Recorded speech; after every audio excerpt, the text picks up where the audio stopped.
Kita tak pernah claim dengan original mileage 1 tahun 12,000 kilometer aja. Satu hari lebih kurang 30 lebih sikit aja. Satu hari 31-32 kilometer sahaja. Dengan dia becak nak latang stone chip aja.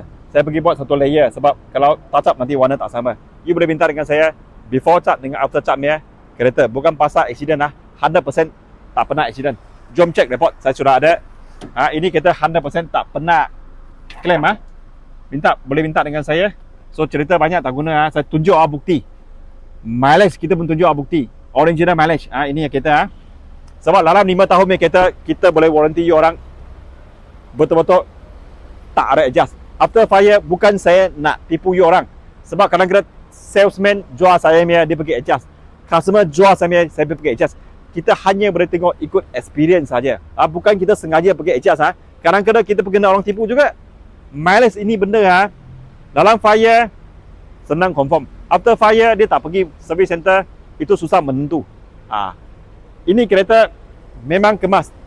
Luar tak ada isu apa-apa. Kita tengok pergi dalaman dia.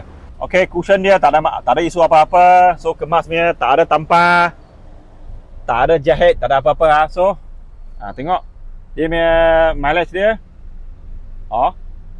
Dengan stiker pun masih ada lagi. Mileage stiker tunjuk dia orang. Original mileage yang tadi yang saya cakap ni. Okey, kita tengok dia punya seat belakang. Belakang tak ada isu apa-apa, kemas juga nampak tak. So saya tak payah cerita banyak, kita pergi tengok boot dia. Ini kita ada auto boot ini full spec 2021.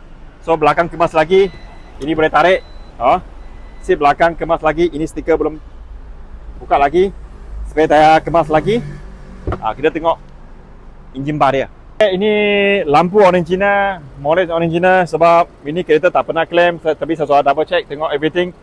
Bracket dia cantik lagi, salon dia cantik lagi, tak kena mengenai apa. Kalau buat turun 700 lebih aja. 2021. Harga dalam komen, harga dalam video ini. Nak terus call saya jual punya kereta. Kita tak sengaja pergi adjust mileage, kita tak ambil kereta yang accident. Tapi kalau you trade in, you punya kereta accident sikit saya boleh ambil. Kuat saya tak ambil. Dengan kalau lepas 5 tahun punya kereta, kita pun susah nak detect. Tapi kita ingat, hati kita tak pergi adjust mileage. Orang nak tipu kita hanya saya boleh tapis untuk you orang. Jaga ini, that lie. Nak kasih orang kereta yang berbaloi.